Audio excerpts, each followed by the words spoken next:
그 하나님을 자신들의 지금의 현실의 영역에서 과거의 영역으로, 종교의 영역으로 가둬버린 겁니다. 그러면서 자신들의 지금의 현실, 이걸 지켜주고 지도해주고 경영해줄 수 있는 왕이 하나님을 대신해야 된다고 요구하고 있었던 것이죠. 그럼 하나님은 어디에 묶이게 되는가?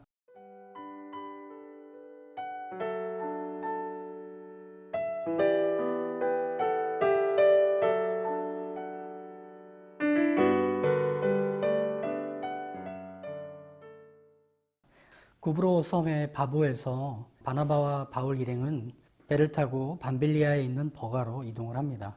여기서 안디옥에서부터 함께한 마가 요한이 일행을 떠나서 예루살렘으로 돌아가죠. 바나바와 바울은 내륙길을 따라서 비시디아 안디옥에 도착을 하게 되죠. 여기서 비시디아 안디옥은 우리가 처음에 이 여정이 시작됐던 안디옥과는 다른 곳입니다. 그곳은 수리아 지방에 있는 안디옥, 그리고 이곳은 비시디아 지방에 있는 안디옥입니다. 바울의 선교 전략대로 그 지역에 있는 회당을 찾아가서 그곳에서 유대인들을 만나고 그 유대인들에게 복음을 전하면서 선교 사역을 시작을 하는 거죠.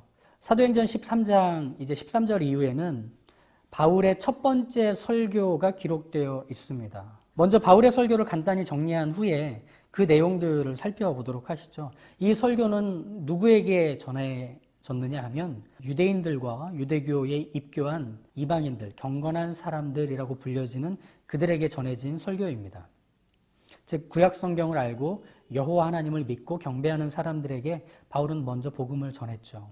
지난 시간 우리가 한번 떠올려 본다면 그리스도인의 생각과 판단과 결정을 성령님은 배제하시거나 무시하지 않으신다고 했습니다. 그런 성령님은 그 사람 안에서 계속 채우고 키우고 이끄시기 때문에 그가 지금 결정하고 판단하고 선택하는 모든 것들은 성령님께서 그를 기르고 채우시고 그리고 그를 가꿔낸 것들의 결과로 결정하고 판단하게 되는 거죠. 이런 성령님으로 가득 찬 사람을 성령 충만한 사람이라고 말을 했습니다. 그런 면에서 보면 바울의 이 성령이 충만한 모습은 유대인들 안에서도 성령님께서 일하실 것이라는 확신 속에서 이루어진 일이라 할 수 있습니다. 바울은 그렇게 본 거죠. 이스라엘의 역사 속에서 함께 하신 하나님께서 그들을 끊임없이 채우시고 기르시고 돌보시고 인도해 오셨다. 그렇다면 이들 안에 있는 그 내용과 이들이 갖고 있는 하나님에 대한 이해를 바탕으로 해서 복음의 내용들을 전하고 가르쳐야 하겠다. 그래서 그들이 예수님이 누구신지를 바르게 아는 일에 세워주어야 하겠다. 이것이 바울이 가졌던 생각이죠. 그래서 회당에 들어가서 유대인들을 먼저 만났던 것입니다. 사실 바울의 설교는 우리가 앞서 봤던 베드로의 설교보다는 스데반의 설교에 가깝습니다. 스데반은 이스라엘 역사 속에서 일하셨던 하나님을 꾸준히 소개하며 그 하나님이 지금 살아계셔서 너희에게 구원자를 보내셨다. 나사렛 예수를 믿는 자마다 구원을 받게 된다. 이렇게 말을 하고 돌에 맞아 죽죠. 바울도 그런 흐름으로 설교를 합니다. 이 설교에서 바울은 유대인들을 향해 아주 중요한 문제를 던져줍니다. 하나님은 이스라엘의 하나님이 되시려고 무엇을 하시는가? 유대인이 믿는 하나님은 이스라엘에게로 찾아오셔서 스스로 이스라엘의 하나님이 되기로 하신 바로 그 하나님이셨습니다. 13장 17절에 나오듯 이스라엘 백성의 하나님 말이죠. 먼저 아브라함에게 찾아가셔서 내가 너를 한 나라, 한 국가 되게 하겠다. 그리고 내가 그들의 왕이며 그들의 하나님이 되겠다. 내가 그 일에 너와 함께 계약을 맺겠다. 이게 하나님이 아브라함에게 찾아가셔서 하신 약속이었죠. 이 약속은 차근차근 하나님께서 이루어 가십니다. 100세에 낳은 아들 이삭은 하나님이 아브라함의 후손으로 국가를 만드시겠다라고 하신 증거가 됩니다. 100세의 아들을 낳았기 때문에 그렇죠. 이처럼 아브라함에게 찾아오셔서 하나님이 약속을 주시고 또 이삭을 낳게 하시고 또 그 약속을 계속해서 이루어 가시는 이 장면에서 보면 하나님이 약속을 이루시는 것은 항상 하나님이 주시는 것과 맞물려 있음을 알게 됩니다. 바울이 그것을 주목하고 있는 거죠. 즉 하나님은 약속을 주시고 그 약속을 이루시기 위해 끊임없이 주시며 채우시는 하나님이시더라 하는 겁니다. 그렇게 약속하신 하나님은 이제 작은 부족이었던 아브라함의 부족을 한 나라로 만드시기 위해서 큰 민족을 이루어 가십니다. 그게 이집트라는 요람에서 만들죠. 이제 때가 되자 이집트 요람에서 하나님은 이스라엘 민족을 끌고 나오셔서 광야에서 또 가나안으로 가게 하십니다. 광야에서 가나안으로 데려가시는 중에 하나님은 이제 이스라엘 민족에게 하나님이 누구신지, 그리고 하나님이 이 약속을 이루시기 위해 얼마나 성실하신지를 보이십니다. 그리고 너희가 바로 그 하나님의 백성이라고, 하나님의 소유라고 알리시는 것이 40년간의 광야 생활입니다. 여기서 하나님은 이스라엘이 하나님의 나라, 하나님의 국가가 되게 하시려고 가장 기본적인 국가를 이루는 요소들을 모두 허락하십니다. 첫 번째는 땅, 두 번째는 법, 그리고 세 번째는 사람, 인구죠. 그래서 가나안에 정착한 이스라엘 민족은 이제 나라가 됩니다. 그런데 나라가 된 이스라엘을 원래 있던 주변 나라와 민족들은 그냥 둘 리가 없었을 겁니다. 그렇게 끊임없이 침략하고 공격해 들어오고 약탈해가는 일들이 일어날 때마다 이스라엘 백성들은 어떻게 해야 되는지 몰랐습니다. 그때 하나님은 사사들을 보내서 이스라엘을 구원하십니다. 사울과 다윗을 왕으로 세우셔서 이스라엘을 구원하십니다. 즉 하나님이 나라로서 이스라엘을 만드시겠다는 약속을 계속 하나님 자신이 이루어 가시는 걸 이스라엘 역사에서 소개를 받습니다. 끊임없이 하나님이 주시죠. 홍해를 가르시고 만나를 주시고 또 가나안 땅을 주시고 그곳에서 정착하여 살게 하시고 모든 공격으로부터 지키고 돌보는 지도자들을 하나님이 계속하여 보내시고 주시는 거죠. 그런데 이렇게 하나님이 주셔서 모든 위험을 이겨낼 때마다, 공격하는 칼날에서 목숨이 건져질 때마다, 굶주림과 빼앗김으로부터 보호를 받을 때마다 자신들에게 필요한 것이 무엇인지에 대해 이스라엘 백성들은 잘못 짚어가기 시작합니다. 이스라엘은 가나안에서 한 국가가 되기까지 무엇 하나 자기들의 힘으로 얻어내서 마련한 것이 없습니다. 자연스럽게 사회의 변화를 따라서 구축된 것도 없습니다. 그것은 다만 아브라함에게 하셨던 그 약속을 이루셨던 것뿐입니다. 즉 그들이 지금 갖고 지켜야 한다고 여기는 모든 것들은 하나님이 약속을 이루기 위해서 주신 것이 차곡차곡 쌓인 것들일 뿐입니다. 그러니 하나님이 약속을 이루시려고 주신 것을 하나님이 당신의 약속을 취소하지 않는 이상은 계속 이스라엘을 채우게 될 것입니다. 그 무엇에도 빼앗기지 않겠죠. 그런데 그 빼앗기는 손길과 칼날이 들어올 때마다 이스라엘은 우리가 우리를 지켜야 한다. 우리가 갖고 있는 것들을 우리가 보호하고 우리가 그것들로부터 지켜야 한다. 이렇게 생각을 했습니다. 그게 바로 왕을 달라는 요구였던 거죠. 우리는 더 큰 성벽을 쌓아야 하고 우리는 더 강한 요새를 만들어야 하고 우리는 더 막강한 군사력을 지녀야 한다라고 생각했기 때문에 이 모든 것들을 운용하고 지도해 줄 수 있는 왕이 필요하다고 여기게 됐던 겁니다. 하지만 이런 이스라엘의 요구는 하나님이 주신 것들을 지켜내기 위해서 왕을 달라고 했던 것일 뿐이지 하나님이 약속을 이루시려고 주시는 분임에는 관심이 없는 반응이었습니다. 즉 하나님을 거부하는 거예요. 이집트에서 데리고 나오셨고 율법을 주셨고 광야에서 먹이고 입히신 후에 약속하신 땅에 데려와 정착해 하신 그 하나님, 지도자와 재판관인 사사들을 주시고 사울과 다윗 같은 왕을 주신 그 하나님을 자신들의 지금의 현실의 영역에서 과거의 영역으로, 종교의 영역으로 가둬버린 겁니다. 그러면서 자신들의 지금의 현실, 이걸 지켜주고 지도해주고 경영해줄 수 있는 왕이 하나님을 대신해야 된다고 요구하고 있었던 것이죠. 그럼 하나님은 어디에 묶이게 되는가? 하나님, 이제 하나님은 하실 거 다 하셨으니까 국가로서 우리가 잘 이 이스라엘을 꾸려가겠습니다. 그러니 하나님은 저희가 드리는 제물 받으시고 저희가 제사 드리는 것 기뻐하시고 그리고 저희가 율법을 쫓아 살아가는 것에 만족하시면 됩니다. 종교의 영역 안에서 저희는 하나님을 존중하겠습니다. 이게 이스라엘의 태도였던 거죠. 그리고 그것이 왕을 달라는 요구 안에 담겨 있었습니다. 이스라엘은 하나님이 약속하신 하나님의 나라를 왜 이 작은 부족, 그리고 알려지지 않은 떠돌이 민족을 세워서 만들려고 하시는지에 대한 이유와 목적에는 관심이 없었습니다. 더 이상 이스라엘은 창조주 하나님이 왜 이 사람의 죄와 죽음이 운명이 되어버린 세상 복판에서 사는 그 한 사람에게 찾아오셨는지, 그리고 왜 이삭을 주셨는지, 왜 큰 민족을 삼아 하나님의 나라를 이 이스라엘로 삼으시려고 하시는지에 대해서 더 이상 고민하지 않고 관심을 두지 않기로 한 겁니다. 그들의 고민은 한 가지입니다.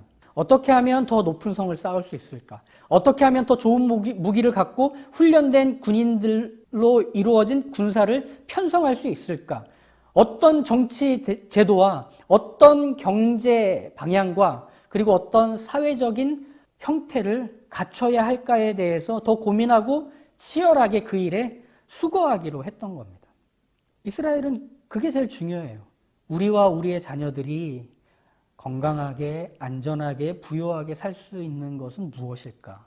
먹을 것과 마실 것을 고민하지 않으면서 살려면 어떻게 해야 될까? 이게 그들에게는 가장 중요한 문제가 돼버린 겁니다. 하나님이 왜 우리를 나라 삼으셨는지는 그들에겐 더 이상 중요하지 않게 된 거죠.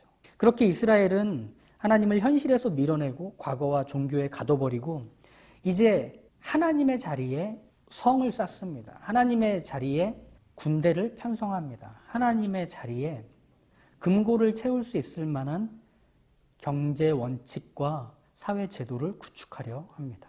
하지만 눈에 보이는 가족과 이웃과 요새와 힘, 이런 것들은 스스로 얻어낸 것이 아니기에 그것들을 유지해 갈 수 있는 힘 역시 이스라엘은 없었습니다. 모두 하나님이 주셔서 받은 것이기에 하나님이 계속 주셔야만 하고 하나님이 지키셔야만 한다는 것뿐이었습니다. 하나님은 한 번도 그런 그들의 요구와 시도들 앞에서 밀려나지 않으셨습니다. 그리고 하나님이 약속하신 바를 하나님은 묵묵히 때로는 고함을 지르시며 때로는 뜨거운 열심으로 이루어 가셨을 뿐입니다. 이스라엘의 거부와 부인에도 불구하고 말이죠. 바로 그 사실을 믿음으로 주목했던 한 사람을 바울은 얘기합니다. 다윗입니다. 13장 22절에서 보면 다윗을 하나님께서는 마음에 합한 자라고 말씀하셨다고 합니다. 여기서 마음에 합한 자라고 하는 이것은 이렇게 말할 수 있습니다. 하나님이 주셔서 받은 것들로 채워진 이스라엘을 바라볼 줄 아는 안목, 이것을 가진 사람이 다윗이었습니다. 그리고 하나님이 주셔서 받은 걸 보는 안목은 자연스럽게 하나님이 약속을 이루시려고 여전히 일하신다는 것을, 그리고 앞으로도 계속 일하시며 주실 것이라는 것을 볼 줄 아는 것이기도 했습니다. 그래서 22절에서 보면 다윗의 이런 안목이 하나님의 뜻을 보게 되는 것으로 이어짐을 바울은 주목하여 말해줍니다. 내가 이새의 아들 다윗을 만나니 내 마음에 맞는 사람이라 내 뜻을 다 이루리라. 다윗은 자신과 이스라엘을 둘러싼 모든 것들이 하나님이 약속을 이루고 있다는 증거인 것을 볼 줄 아는 사람이었기 때문에 하나님이 약속을 이루실 때마다 다윗은 그것이 이루어지는 것을 볼 수 있었다. 이렇게 해석할 수 있습니다. 다윗은 이스라엘이 하나님이 약속을 이루시려고 주신 것을 잘 간직하고 지키고 그걸 어떻게든 불려나가는 것에만 마음이 빼앗긴 그 자리에서 그들을 고발하는 존재로 등장한 것입니다. 아니다. 그것을 지키고 보존하는 이 현실의 자리에서조차도 여전히 하나님이 일하시고 그리고 주신 것에는 목적이 있고 주신 것에는 이유가 있기에 하나님은 그 목적과 이유를 쫓아서 지금도 우리와 함께 하신다. 이게 다윗의 믿음이었던 거죠. 그래서 다윗은 그 하나님을 바라보는 안목을 담아서 시편 18편에 이렇게 하나님을 향해 또 곁에 있는 자들을 향해 고백합니다. 나의 힘이신 여호와여 내가 주를 사랑하나이다.